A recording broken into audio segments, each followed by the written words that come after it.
important class rules. Class rule number 1. I'll pick you up after school. Come on, you guys, stop it! It's Jack! What's wrong with this Finn? He looks funny! Ow! Hey, what'd I do? Be nice. It's his first time at school. He was born with it, kids. We call it his lucky... Finn. I have one of those. What's a lucky Finn? Awesome. Well, Finding Nemo has a lucky fin, as you can see. What's that? Take a look at his fin. Oh. Is he lucky? Kind of like he's deformed, right? Yeah. He has a fin that never grew the right size. This fin's big. When he swims, if you watch the movie, he goes like this. Oh, yeah. I guess that he has to move one a lot faster than the other. If he just did both at the same time, he just turns circles. Now, we all have lucky fins. No, we're not fish. We're not fish, right? But we all have something in our lives that makes our life tough. And some people might know about it, but you probably have stuff in your life that nobody knows about, and you don't want to tell anybody about, and it's just tough stuff in your life. And that's okay. But we all have to deal with things. We all have to deal with tough stuff. For example, I had a kid who sat back there a couple years ago, and he kept falling asleep in class. I'd be like, wake up, man, wake up. He'd be like, I can't stay awake. Wake up, man. I found out a couple weeks later that he had been kicked out of his house. He was living in a car. That his baby sister sat in the back seat and cried all night long. He sat in the front seat and tried to sleep, but couldn't because his baby sister cried all night long. Now, is that a tough situation? That's an example of a lucky fin, something in his life that's just hard right now. I had another girl. She comes into my class. She sat back there by that tree, and she was a popular kid. A lot of people liked her. She had a lot of friends, and one day she was just crying, all these tears, like freaking out. I was like, "Did you break up with your boyfriend? I don't know what happened." And she's like, "Oh," and I just, I had a friend went over and talked to her, and I just kind of let her be. And counselors came there and said, "Yeah, well, her mom this morning, that girl's mom, she attempted suicide." So she woke up in the morning to find that her mom had tried to kill herself, and she actually made it to school. That's crazy, right? Yeah. And there are crazy stories like this that happen all the time, and we don't hear about them. Most people don't shout. We don't. Hey, guess what about this kid? We don't tell these things, but they happen to everybody, and they're probably happening in this classroom right now. And it's really important to me that this classroom is a safe place. Now, I hope that Granite Park, all of Granite Park, is a safe place. But I don't have control over everything. But I have control over this class. So this classroom has got to be a safe place. And so the first rule of my class is to be nice. Because when people walk in and they're having a hard time, they might not look like they're having a hard time. They might have a cool face like, yeah, I'm cool, I'm down. But inside, they could be breaking. And we have to be nice to everybody. The easiest thing to do when somebody's mean to you is to be mean back. I challenge you, when you're in this classroom, if somebody says something mean to you, just either let it go, or just be nice to that person. And you'd be surprised the friends you can make if we're just a little bit nicer. There's a lot of mean people in this world. We don't need any more. Are we cool with that? Okay, can we just be nice? I just want to be safe in here. Okay, rule number 1, big pink letters right up there, be nice. Rule number 2 is, take a look. Well, thanks, mate. A little chump for chum, eh? I'll start the testimonies. Hello, my name is Bruce. Hello, Bruce. It has been 3 weeks since my last fish. On my honour, or may I be chopped up and made into soup. You're an inspiration to all of us. Amen. Right then, who's next? Pick me. Yes, the little Sheila down the front. Come on up here. Hi, I'm Dory. Hello, Dory. And, I don't think I've ever eaten a fish. Hey, that's incredible. Good on you, mate. He's never eaten fish. Now, we don't have a rule against eating fish in this class, but can you show me, don't tell me, but can you show me what Dory did that you think might be the second rule of class? Oh, some of you got that. Good. Yep, that is correct. So, rule number 2, to raise your hand. So, rule number 2, raise your hand. Ladies and gentlemen, it just helps us maintain order in the class. If you've got a comment, just be like, I'll be like, yeah. You'll be like, a little bathroom? I'll be like, sure, or whatever, right? Okay, raise your hand. And rule number 3, take a look. Do you know where my dad is? Honey, your dad's probably back at the pet store. Pet store? Yeah, like, I'm from Bob's Fish Mart. Palace. Fish ramen. Mail order! eBay. So, which one is it? I'm from the ocean. Ah, the ocean. The ocean! Ah! He hasn't been decontaminated yet. Jacques! Oui. Clean him! Oui. Ocean! Ooh, la mer. Oh. Voila, he is clean. Rule number 3 is? Be clean. To be clean. Hallelujah. Yes. So you got be nice, you got raise your hand, you got be clean. 3 rules. Pretty simple. Now, be clean actually has lots of meanings to it. So let's bring it back to, caca, right? So as you can see here, this is what we call a toilet. I hope you know what this is. No. I don't need to describe what this is used for, right? If you've never used one of these, I don't know what your house looks like, but it's probably a scary place. You know what I'm talking about? I'm not. You're not getting it, right? No.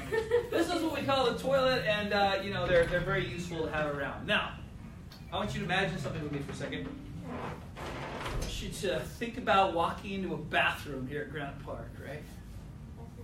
Grab the toilet seat. Nope. Just feel that porcelain. No. It's nice and smooth, round, right? Okay, now let's walk over to the stall next to it and grab that toilet seat. Yeah, it feels good, right? Right. Oh, let's go over here. I'll feel this toilet seat. It's a 3rd toilet seat. Oh, it feels nice. Yeah, it's a nice shape, right? Oh, let's go to the boys' bathroom. There's the urinal, right? Let's feel the urinal. It feels good. It's nice and smooth. There's another urinal. Let's feel this one. Oh, it's really nice urinal. What a nice urinal. Now, wait. Let's go ahead and open that bag of hot Cheetos we got. Okay? Now, let's open them and let's eat them. No! So tasty. Oh, no, they're gone. The best part, everybody. Oh, lick off your fingers. Oh, so good. Throw the bag away. Boom, we good. Now, did anything bother any of you about that story? Yeah. Well, the truth is, we're taught, we're ingrained to know that the toilet is a really dirty place. But the truth is, there's actually places up to 5 times dirtier than the toilet at our school. And they are the 2 dirtiest places, the drinking fountain and the computer keyboard. Yes, that is correct, up to 5 times dirtier. Which is kind of like, when you're typing on your keyboard and you're eating your Cheetos, it's basically like you're dipping them in the toilet and eating them, right? I mean, that's just what it's like. So please don't do that. That's just really gross, right? Now, some people say, Mr. Pettit, why is a drinking fountain disgusting? Well, imagine a bunch of people, like, their saliva dripping in with this and kind of sitting here in this nice, warm, wet place on the drinking fountain. And when you have things that are wet and warm, bacteria just thrive and they just grow and multiply, and then you end up with things that get you sick real quick. Or the computer keyboard, imagine all the skin cells and little food particles that fall off your fingers and end up in the keys. And it's kind of like a piece of bread in the back of your closet at home that's been there for a couple of months and starting to grow stuff. You don't know what it is, but it looks nasty. Colorful maybe, but that's the kind of thing that's happening in keyboards. And you sit there and you leave your hands on it. And the person who's here before you is coughing on it. And all that stuff just sits there because we don't clean the keyboards very often. They're really hard to clean with all those little cracks and crevices in them. And then we just touch them. And then especially when kids bring in food and they just eat. I'm like, why? Why would you dip your Cheetos in the toilet? It's so gross. So ladies and gentlemen, you come here after lunch, I would really appreciate it if you would just make sure your hands are clean when you come, right? Do what you can, make sure your hands are clean. Washing your hands will go a long way to helping all of us stay a little bit healthier and a little bit happier, right? I mean, come on, no? Okay, so please, wash your hands. It's kind of a big deal. And my computer lost sync, so let me reconnect.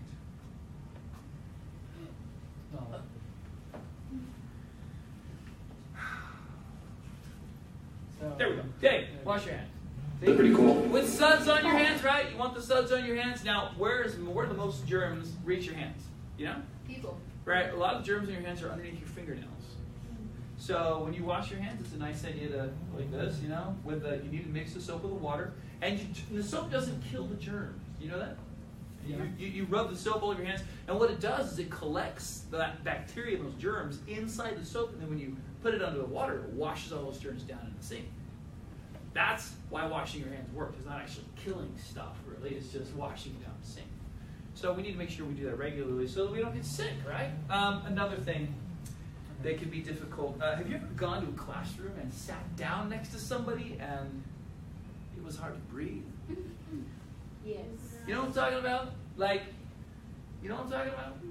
Like, it's important to shower pretty regularly or we stink. In fact, I once had somebody tell me that people can smell you like 3 to 4 days before you can smell yourself. So you might wake up in the morning and smell your armpits and be like, yeah, I'm good. And the person next to you is having a seizure. Okay? So you want to make sure that, you know, to be nice to everyone, you keep yourself clean. Now, if you have trouble buying soap or shampoo or deodorant or any of those things, you don't have them, talk to your counselor, Miss Bowers, Miss Johnson, Miss Ballish. They have stuff they can give you if you need it. You just walk in like, hey, I need to talk to my counselor. You know, Miss Ballish is like, what's up? And you're like, hey, I don't have any deodorant. Do you have any? She's like, oh, yeah. You just got this big stockpile. Here, take some. No one needs to know. But now you have stuff that you need. So take care of what you need. Counselors are here to help you out. But we want to make sure that we have a good learning environment and bad smells in the classroom and get hard learning. Anyone ever been to the dance room? No. And smelled that place with everyone's shoes off? My sister goes in there. She yells at me all the time. Why does it smell so bad? Right, it smells horrible. Right now, we want, you know, they can't really do much about it because they're taking shoes off, right? But in here, hopefully, we can keep the smells out, right? Now, the next thing is clean language. There are these things that we have called swear words. Right. And in my classroom, we don't use them. I myself, as a human being, don't swear. Truth is, I've been married to my wife 15 years this May. She has never heard me say a swear word because I don't swear. I don't swear at home. I don't swear when I'm angry. I don't swear. I just don't ever swear. I've just decided not to. And you might do different things at your house, but my guess is most of your parents don't actually like you to swear either. Now, I remember thinking when I was an early teacher here, I've been here for 12 years, I remember thinking, I think some of the kids at Granite Park, they just swear at home all the time. That's just like normal. And then I found out that wasn't true. I had a kid, great kid, head of the A staff. This kid was amazing several years ago. And seriously, a genius kid. One day, he comes to parent-teacher conferences. I sit down there, and here he comes up, and I'm like, oh yeah, I get to talk about this kid. This kid's great. All right, come on, Mom, let me talk to you. This kid's amazing. He's like so creative. He's like a freaking genius. This kid's just like so cool. Like I wish like all my other students could be like as genius as this kid. Like he's just so talented. He can do all the stuff. He's just amazing. And the mom looks at me, she's like this. Like with this like, you know, cranky face, you know? And I just keep talking about how great this kid is. And then she stops me, she's like, what can he do better? I was like, I don't know, he's like a really amazing kid. Like this kid just, no, what can he do better?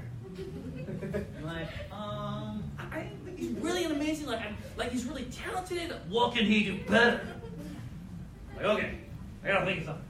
What can this kid do better? What can this kid do better? And then I remember the other day, he had this thing, and he had this food, and it fell off the table, and he was really upset, and he said a bad word, right?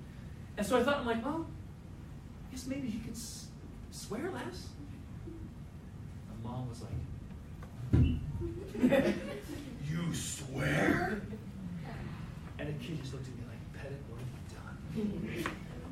And then he came to school the next day. He was grounded for 2 weeks. No games, no friends, just nothing. Like he was just grounded for 2 weeks. And he was kind of mad at me.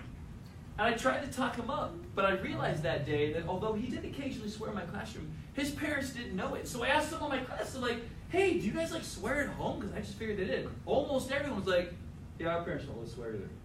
There were a couple kids that swear at home, but most kids don't. And I was like, oh, that's interesting. So I happen to know that if I was to call your parents, many of them would probably say, yeah, my kids should be swearing in your class. So if swearing in the hallway or swearing in a classroom is something you feel inclined to do a lot or that you often do, please know that in this classroom, we got to turn that off.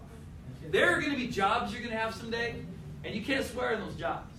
Like, what if you're an ER doctor, and this kid walks in? I was in an ER once, and the kid, this little girl, she was like 4 years old. Her leg was split from here to here, just split open. You can see her muscle and her bone and all this stuff. Now, if the doctor had walked up and been like, oh, what the babe did you do to yourself? I'd be like, you just can't do that, right? I mean, you got to be able to turn off the swearing. If you can't think of something more intelligent to say, then maybe just don't say anything at all. Just hold your tongue until you can think of something appropriate to say, and then say it. Sound good? So in my classroom, we have no swearing. Well, please, we want to keep it safe in here. No swearing. Finally, I don't like talking about this one, but I have to because I've had trouble with it. Not very often, but occasionally. If something pops up on your computer that you don't think your mom would want you to look at, you probably shouldn't be looking at it. If something's on your computer and Mr. Pettit's starting to walk by and you're thinking like, oh, I better close this quick, you probably shouldn't be on it, okay? Now, I can tell on my computer, I can see everywhere you've been and I can see how long you've been there for. So if something pops up, and even if it's like, just like addictinggames.com or something like that, and it's been on your screen, and I look up your name and it says, oh yeah, Addicting Games was on the screen for 3 minutes. Does that mean you actually went there to stay there for 3 minutes between class? Or even more like it's like 20 minutes. Yeah, so don't go there. I can see everywhere you've been. If I see that something bad popped up on your computer, and it was open for 0.5 seconds, like half a second, that means you closed it quick, right? And that's okay. If something pops up, you close it quick. Just get out of there as quick as you can. And I know that, oh yeah, he was only there for 0.5 seconds. Obviously, it was a weird mistake. Something popped up, he didn't know what to do. Cool, it's fine. But if it's up there for a long time, like 20 seconds, like I've seen before, you know how long 20 seconds is?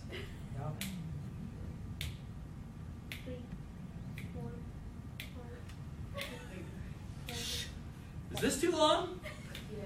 That's way too long to be on anything. So ladies and gentlemen, please, let's keep it cool on computers in terms of what we see, what we use, and what we do. Okay?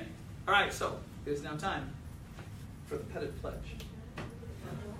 That's right, Pettit Pledge. So in review, be nice, raise your hand, be clean. Those are my 3 rules. I would like all of you to stand up.